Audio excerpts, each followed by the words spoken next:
hermanos, cada 15 días, hace poco empezamos a implementar esta metodología de pasar a lo de la confesión de fe, a esta reunión, turnándonos con el estudio de Samuel. Y hoy, de manera particular, vamos a concluir un capítulo de la confesión. Si la tienen allá con ustedes, es el capítulo 6, acerca de la caída del hombre. Eso es lo que hemos estado considerando en los últimos meses, párrafo a párrafo, meditando, profundizando en lo que estos hermanos quisieron reflejar, expresar, y viendo esto también plasmado a través de las escrituras. Hoy daremos por terminado este capítulo, el número 6, hermanos. Ubiquémonos, es la página 15 y vamos a estar hoy reflexionando en torno al último párrafo de ese capítulo, el párrafo 5 de la caída del hombre en pecado. Y dice lo siguiente este párrafo, y luego vamos a irlo con la ayuda del Señor considerando más detenidamente. Párrafo 5 dice lo siguiente: la corrupción de la naturaleza permanece durante esta vida en los que son, ¿qué? Regenerados.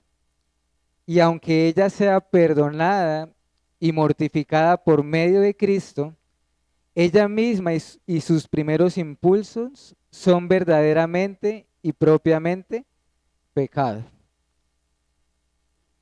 Todo el capítulo 6 que hemos estado viendo nos ha enseñado acerca de la culpabilidad del hombre, ¿cierto? De la doctrina bíblica del pecado original. ¿Qué es esto? Que todos nacemos culpables en Adán y el pecado nos es heredado de nuestros padres. La última vez, hace 15 días que vimos el párrafo anterior, hacíamos énfasis en esta naturaleza pecaminosa, que cómo se refleja en que el ser humano, por ejemplo, nace inclinado hacia el mal. El ser humano por naturaleza se opone al bien. La Biblia dice que el hombre a lo bueno le llama malo, lo dulce lo tiene por amargo, y que esa corrupción es total, que está arraigada en el ser humano, que el hombre está incapacitado de ir a Dios por sí mismo, porque está muerto en delitos y en pecados, que el hombre no solamente está incapacitado, sino que también está indispuesto. No hay deseos, hambre de buscarle, de manera que esa naturaleza pecaminosa es evidente en todo ser humano, a no ser, como hemos visto, que el Señor quiera derramar su gracia admirable y transformarnos. Y mis hermanos, el párrafo que acabamos de leer y que vamos a estar considerando por estos minutos, se trata acerca del pecado remanente, del creyente. Por eso creo que me gusta mucho este párrafo, porque tiene todo que ver con nosotros. Creo que acá hay unas realidades que nos confrontan y nos consuelan. La pregunta es, ¿continúa existiendo esa naturaleza pecaminosa en quien ha creído en Cristo? ¿Qué dicen ustedes? Sí, ¿cierto? Deseo que pueda ser de aliento, sobre todo los textos bíblicos que vamos a ver, hermanos. La realidad del pecado original es evidente y se halla en todo ser humano. Y como he dicho en otras ocasiones, para negar esta doctrina se tiene que ser muy ciego o quizás muy orgulloso para hacerlo, porque es pasar por alto verdades no solo de las escrituras, sino de la experiencia misma, en lo que nosotros experimentamos cada día en los miembros de nuestro cuerpo y en lo que vemos en el mundo que nos rodea. Quiero que volvamos a ir a una cita bíblica. Sé que ya hemos ido a ella en otras ocasiones, pero es necesario resaltarla nuevamente. Es lo que dijo el sabio Salomón. ¿Se acuerdan? En Eclesiastés 7:20. Vayamos nuevamente allá, por favor. Eclesiastés, el capítulo 7, el versículo 20. Dice ese texto: ciertamente no hay hombre justo en la tierra que haga el bien y nunca peque. Mis hermanos, cuando el Señor obra conversión, vida y da vida eterna en una persona, esto no quiere decir que ahora tal persona, o sea, que viene a ser un cristiano, se convierte en un ser angelical que es sin pecado, ¿cierto? No nos volvemos ángeles. Cuando una persona es convertida a Cristo, eso no quiere decir que regresa al estado original en que fue creado Adán antes de la caída. Ni siquiera eso. Un estado de inocencia. Y Salomón hizo esta afirmación en la cual estamos incluidos todos. Todos los hombres están incluidos en esta afirmación. No hay nadie en la tierra que haga el bien y que nunca peque. El único, hermanos, y todos lo sabemos y creemos que es así, que es sin pecado, es aquel que la Biblia dice que es sin pecado. Claro, que tomó nuestra naturaleza en todo, pero sin pecado. Pero de resto, hermanos, ¿qué es lo que vemos en la Biblia? Y recuerden, hoy estamos enfocados en los creyentes, en ustedes y en mí, si hemos nacido de nuevo. ¿Qué vemos en la Biblia en cuanto a los creyentes? Pensemos un momento, demos un pequeño repaso bíblico. No vemos en la Biblia a un, por ejemplo, Noé. ¿Qué hizo Noé? ¿Qué recuerdan ustedes de Noé? Embriagándose, ¿cierto? ¿Qué pasa si pensamos en Abraham? ¿Qué registra la Biblia de Abraham? Que mintió, se consintió el consejo de su esposa Sara para tomar por mujer a Agar. Agar, ¿cierto? En cuanto a Jacob, ¿no le vemos mintiendo y engañando? David, adulterando y matando. El autor de nuestra cita, Salomón, postrado ante ídolos, guiado y seducido por cientos de mujeres, y en idolatría, incluso en una edad avanzada.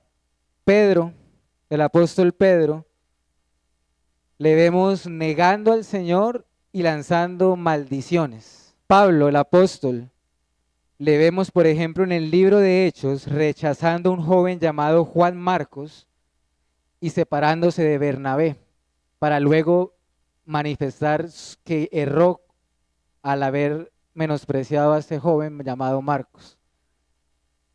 Al final luego, en alguna de las epístolas, se ve cómo Pablo reacciona en cuanto a eso. Y así podríamos seguir, hermanos, la lista sería larga y podríamos continuar. Pero ¿por qué menciono todo esto, hermanos? Para que veamos que la naturaleza pecaminosa es una realidad universal que incluye a los creyentes. No hay hombre en la tierra que haga el bien y nunca peque. Hermanos, leamos Proverbios 29. Proverbios capítulo 20, versículo 9.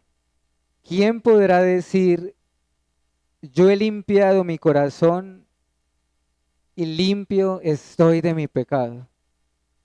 ¿Quién lo puede decir? Cuando le trajeron al Señor Jesús una mujer sorprendida en el adulterio, ¿qué le dijo Jesús a toda la multitud? El que esté libre de pecado, que tire la primera piedra. Y no hubo ninguna piedra lanzada. ¿Por qué creen que no hubo nadie que se atrevió a lanzar la piedra? Porque es que esta verdad está tan impregnada en las conciencias de los hombres. ¿Quién se siente libre de pecado? Santiago, en el libro de Santiago dice, todos ofendemos muchas veces. Santiago 3:2, ofendemos muchas veces. Y aquí es donde ya quiero entrar a la permanencia de esa naturaleza pecaminosa en el creyente, que es lo que se le llama, así se le llama, pecado remanente. Hermanos, si el pecado no siguiera existiendo en nuestros corazones, nosotros no estaríamos acá en este momento. Lo que te quiero decir en esta tarde, conforme a esto que estamos aprendiendo, es que mientras tú respires en esta vida, sigue habiendo pecado en nuestros corazones. Mientras estemos bajo este cielo y mientras estemos aún en este cuerpo, esa naturaleza sigue allí, latente, permanecerá junto a nosotros como adherida a ella. Quiero que vayamos a Romanos 7, que para mí es el texto clave de esto que estamos viendo en esta tarde, llamado el pecado remanente. Romanos capítulo 7, versículo 18 y 23. Romanos 7, 18 dice lo siguiente. Allí habla el apóstol Pablo. Y yo sé que en mí, esto es en mi carne, ¿qué dice? No mora el bien, porque el querer el bien está en mí, pero no el hacerlo. Y ahora miren el 23, de ahí el mismo capítulo, un poquito más abajo. Otra vez dice, pero veo otra ley en mis miembros, que se revela contra la ley de mi mente y que me lleva cautivo a la ley del pecado que está en mis miembros. Hermanos, nuevamente, esto te debe interesar y mucho. Tiene que ver con todos nosotros, más de lo que tú te imaginas. Acá en estos versículos estamos leyendo, y yo espero, de verdad lo espero con todo mi corazón, que esto sea lo que sentimos cada día de nuestra vida. ¿A qué me refiero? Acá hay una tensión constante, una lucha, podríamos llamarla interminable, que realmente si no la tenemos en ninguna medida, yo realmente creo que haríamos bien en preguntarnos si somos creyentes. Porque es que prácticamente la Biblia lo muestra como una señal del cristianismo.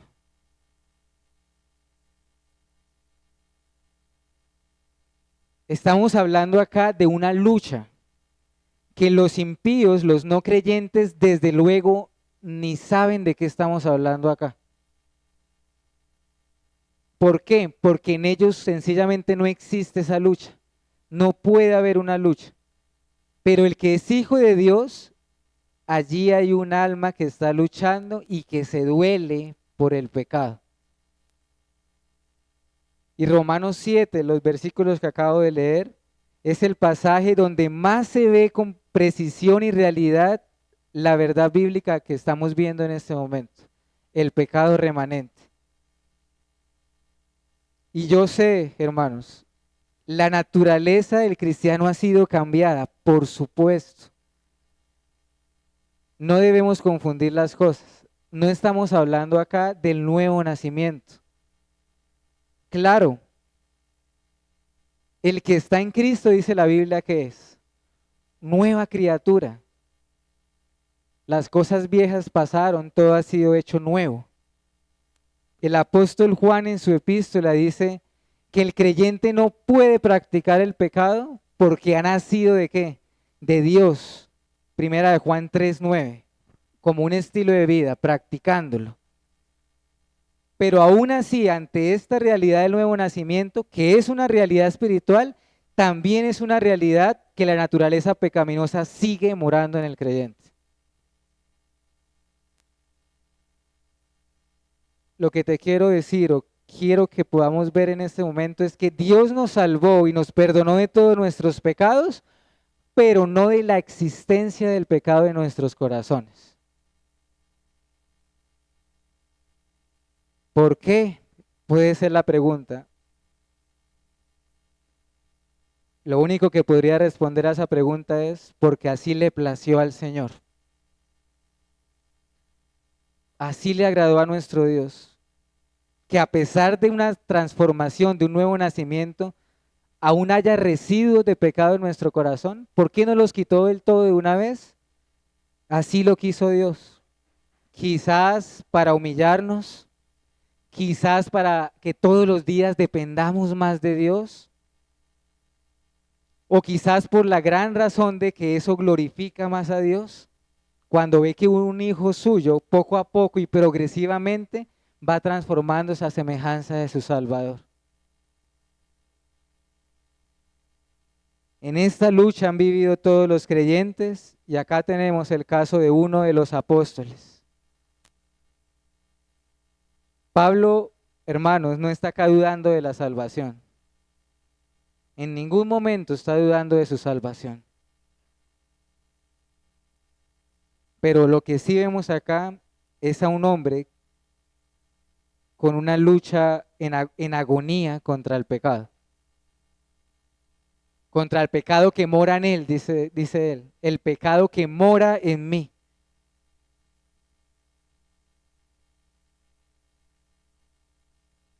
Miren lo que dice el verso 18.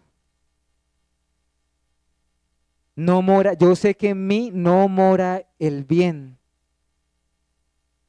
¿Sí notan esas dos frases? El pecado que mora en mí y en mí no mora el bien.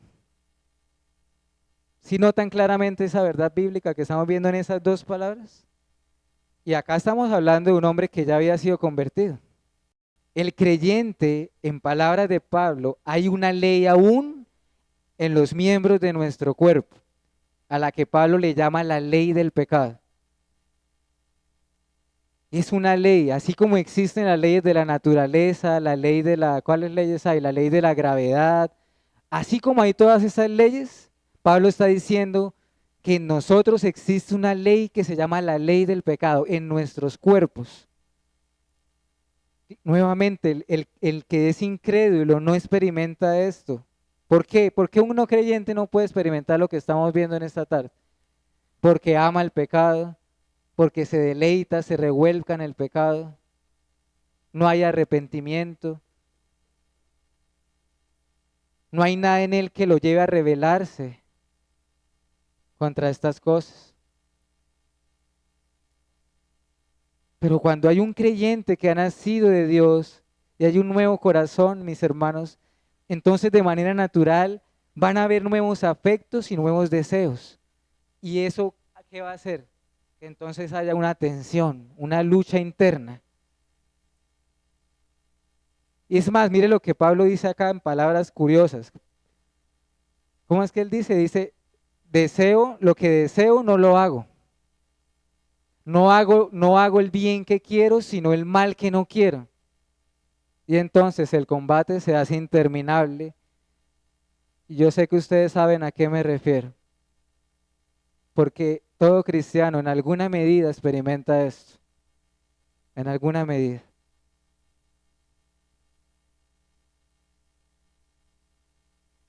¿Qué decía el apóstol Juan en esto que estamos viendo? Si decimos que no tenemos pecado, ¿qué decía Juan? ¿Recuerden? ¿Qué pasa aquel que dice que no tiene pecado?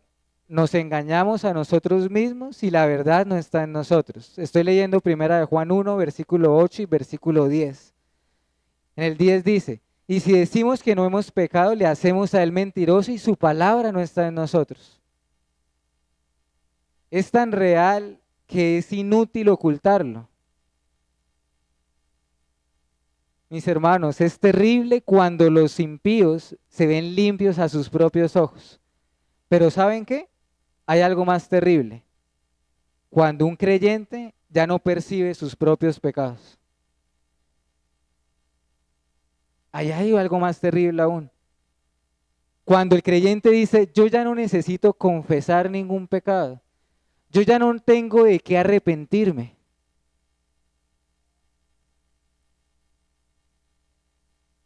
Si llegáramos a pensar así, que Dios nos libre, no estamos conociendo al Dios de la Biblia y no nos estamos conociendo a nosotros mismos ni siquiera. Porque Juan está diciendo, el que tal hace, el que tal piensa, hace a Dios mentiroso. Y nos engañamos peligrosamente, estaríamos en terreno peligroso. Y noten algo que me llama la atención de ese pasaje de Juan. Miren que él habla de nuestros pecados, él se menciona a sí mismo. ¿Y a quiénes le está diciendo Juan que confiesen sus pecados? ¿A incrédulos? Se dirige a una iglesia, a creyentes. Y aparte lo dice en término presente, confesando nuestros pecados como algo continuo. Hay otro texto bíblico, no pierda de vista Romanos 7, porque ahorita vamos a ir acá otra vez, pero acompáñeme a Gálatas 5:17. Sin perder allí Romanos 7, vayamos un momento a Gálatas 5:17. Mire este verso, miremos este verso. Dice también el apóstol allí, porque el deseo de la carne es que contra el espíritu y el del espíritu es que contra la carne. Y estos se oponen entre sí para que no hagáis lo que quisierais. Acá hay otro versículo, mis hermanos, con claridad donde se ve la lucha de un cristiano. ¿Ustedes pueden percibir la lucha que hay en ese versículo? En el incrédulo solo reina un deseo, por eso no puede haber lucha. Pero en el creyente ahora hay una tensión, hay una lucha. Ahora dice que ahí están los deseos del espíritu, que se oponen a los deseos de la carne, o sea, la naturaleza pecaminosa. O sea que acá en este versículo de Gálatas dice el Pablo que hay dos deseos morando en el creyente, que se oponen entre sí el uno con el otro, que son contrarios. Tratemos de pensar en un ejemplo práctico de ese versículo. ¿Qué podríamos pensar? Por ejemplo, un deseo de la carne podría ser ¿cuál? Mentir. Mentir, ¿cierto? Pero si eres creyente y si el Espíritu Santo mora en nosotros, vamos a querer resistirnos a ese deseo. Y ahora pensemos en otro ejemplo, pero al revés. El deseo del Espíritu que Él pone en un creyente puede ser ¿cuál? Por ejemplo, orar. Y la carne muchas veces no le agrada orar, ¿cierto? Hay una lucha, es lo que quiero decir. Y esa es la batalla, hermanos, a las cuales estamos llamados a librar. ¿Hasta cuándo? Hasta que muramos o hasta que el Señor regrese.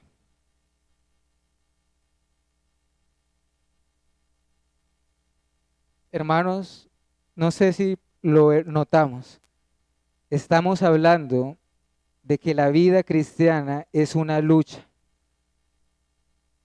una guerra a diario, una guerra que es real, hermanos. Y eso que ni siquiera estamos teniendo en cuenta al enemigo de nuestras almas que busca destruirnos. Y eso que ni siquiera estamos pensando en un mundo que día a día nos tienta. Guerra. La vida cristiana es guerra. Quiero terminar, antes de las aplicaciones prácticas, con el consuelo. Aunque esta naturaleza pecaminosa sigue existiendo en un creyente, ha sido perdonada en Cristo y es mortificada por medio del Espíritu. Hemos descrito una lucha y es cierta, es verdad. Pero mis hermanos, la buena noticia es que esta naturaleza ha sido perdonada en Cristo. ¿Cómo lo sabemos? Bueno, volvamos a nuestro pasaje de Romanos 7. Pero ahora le damos el versículo 24 y 25. Romanos 7, versículo 24 y 25. Miserable de mí, ¿quién me librará de este cuerpo de muerte? Gracias doy a Dios por Jesucristo, Señor nuestro. Así que yo mismo con la mente sirvo a la ley de Dios, mas con la carne a la ley del pecado. Aunque la lucha es real y permanente, mis hermanos, al creyente la victoria le es segura, le es segura. Porque esta naturaleza ha sido perdonada en Cristo, en su muerte, en la cruz. ¿Qué llevaría a Pablo a lanzar ese grito? Miserable de mí. Yo a veces me pregunto eso. ¿Qué lucha tendría este hombre en su alma que lo llevó a gritar, miserable de mí?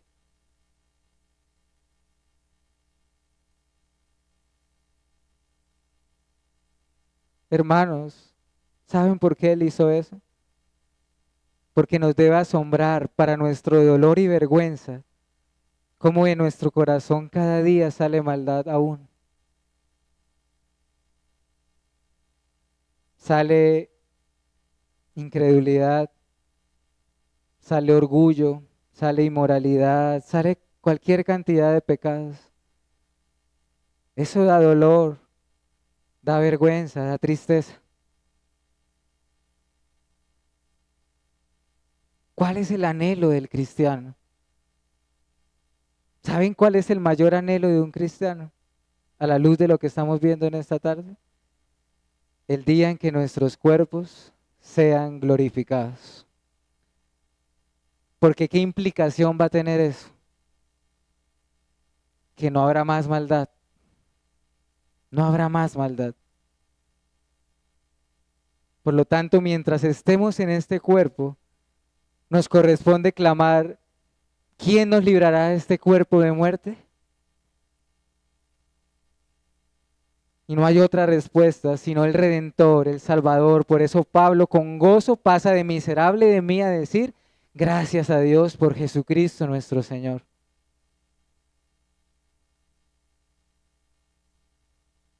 Sí, hermano, yo no sé qué luchas vive usted, pero lo que sí es cierto es que el diablo acusa a los cristianos cada día.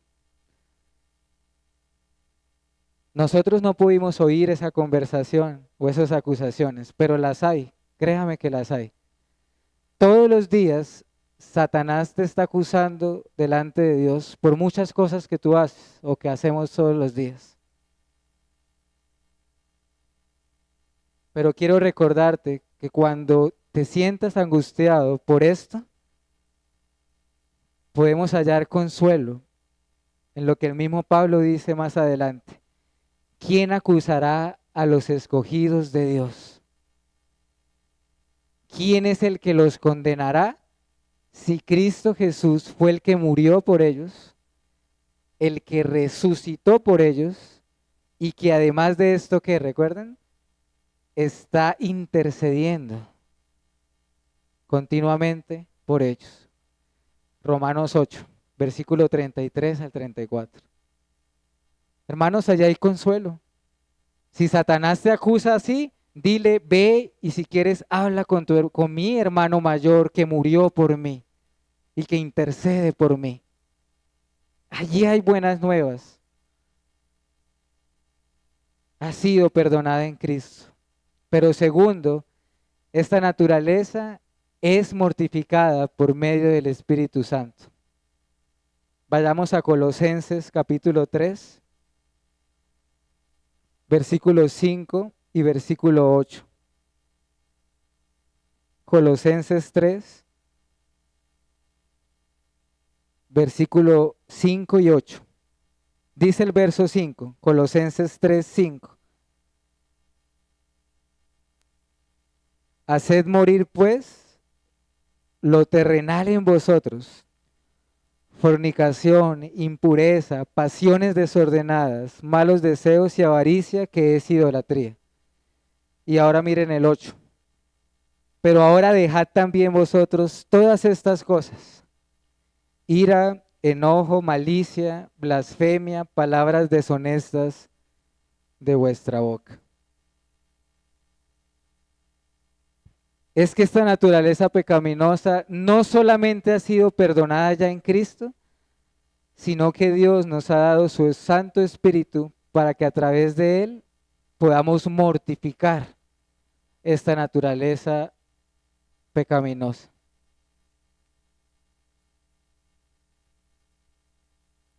Pregunta, si no hubiese pecado remanente, ¿por qué Pablo está llamando acá a los cristianos a hacer morir lo terrenal en vosotros?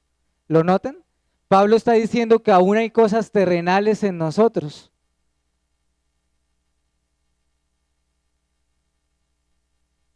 Y que deben morir. Cada vez que intenten brotar de nosotros y que nosotros lo percibamos, y miren que habla desde pecados notorios hasta pecados silenciosos, como el enojo y la ira, como lo que veíamos esta mañana en Mateo 5.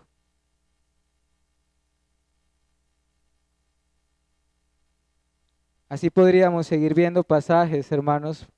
Yo le invito a que ustedes lo puedan hacer también personalmente.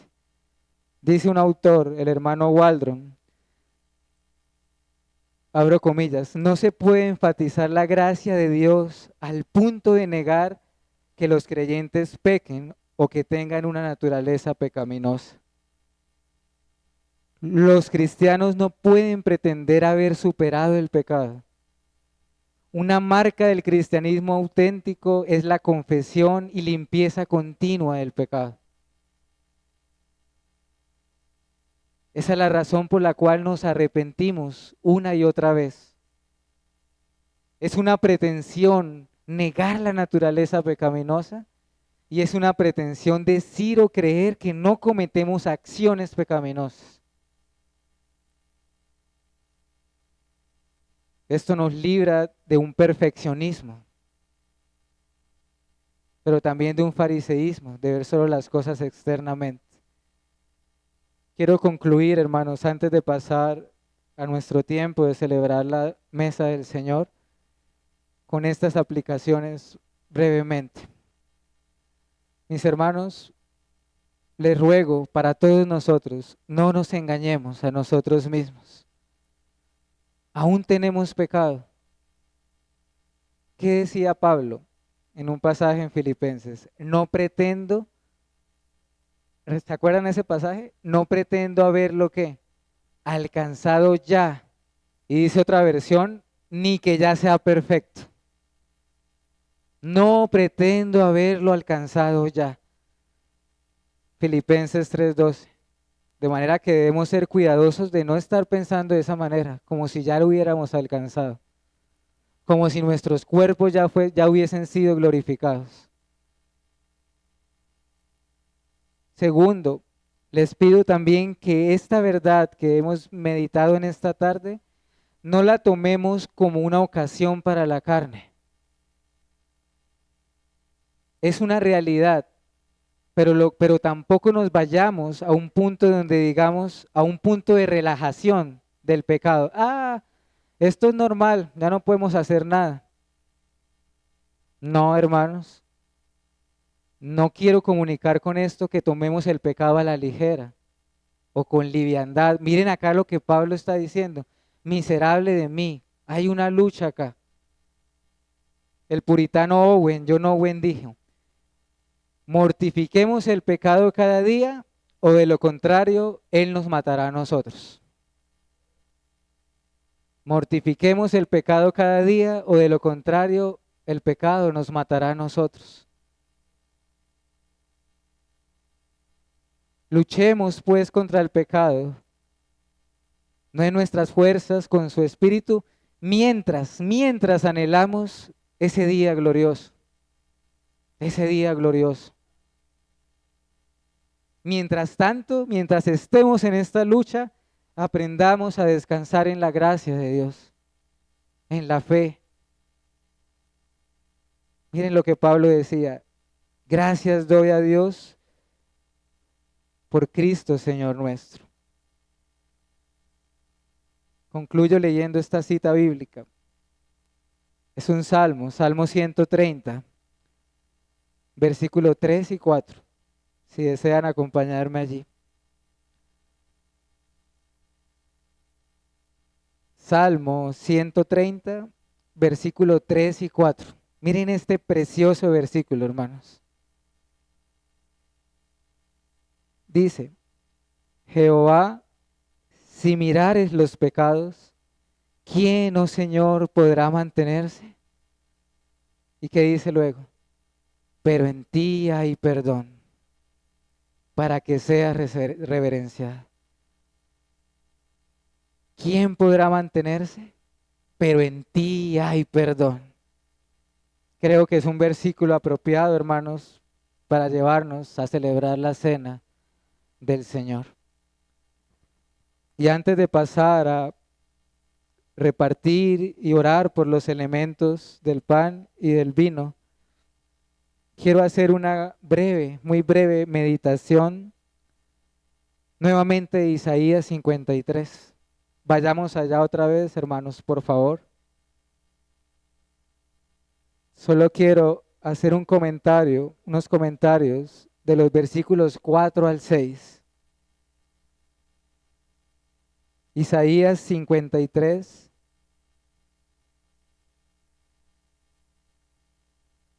versículo 4 al 6. Dice lo siguiente. Ciertamente llevó Él nuestras enfermedades y sufrió nuestros dolores. Y nosotros le tuvimos por azotado, por herido de Dios y abatido. Mas Él herido fue por nuestras rebeliones, molido por nuestros pecados. El castigo de nuestra paz fue sobre Él, y por su llaga fuimos nosotros curados. Todos nosotros nos descarriamos como ovejas. Cada cual se apartó por su camino, mas Jehová cargó en él el pecado de todos nosotros. ¿Qué quiero resaltar de estos tres versículos, hermanos?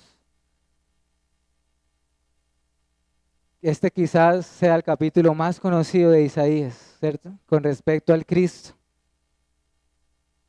Acá tenemos el Evangelio presentado a nosotros desde el Antiguo Testamento, y yo tan solo deseo hoy resaltar una palabra, que estos tres versículos que acabamos de leer nos llevan a ella. Esa palabra es sustitución. Si ustedes se fijan en estos tres versículos, todo nos lleva a esa palabra, sustitución. Cristo, el sustituto de su pueblo. ¿Qué quiere decir esto? ¿Qué quiere decir sustituto? Que Él fue puesto ¿en qué? En mi lugar, en nuestro lugar. Y estos versículos nos lo dicen de la siguiente manera. Él, Cristo, llevó nuestras enfermedades o pecados. Él llevó nuestros dolores que merecíamos o que merecemos. Tercero, Él fue herido y dice el texto, por nuestras rebeliones. Y agrégale algo, no solamente herido ¿por quién? Por Dios. Le tuvimos por herido, dice el versículo. Azotado, herido de Dios y abatido. Luego sigue diciendo, fue molido, su cuerpo fue molido, ¿por qué? Por nuestros pecados y rebeliones. Él llevó el castigo, dice, el precio de nuestra paz fue sobre Él. El castigo fue sobre Él.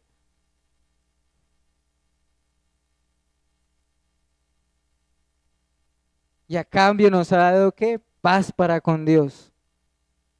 Para experimentar reconciliación para con Dios. Piensa en esto. Para que ustedes y yo hoy podamos gozar de una reconciliación con Dios, Él experimentó lo contrario. Separación. Separación. Dios mío, ¿por qué me has desamparado?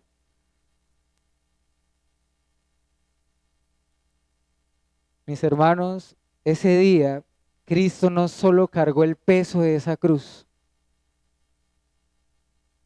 no solo cargó esa madera que estaba alzando ese día, Ese día Él estaba cargando el peso de tus pecados y de los míos.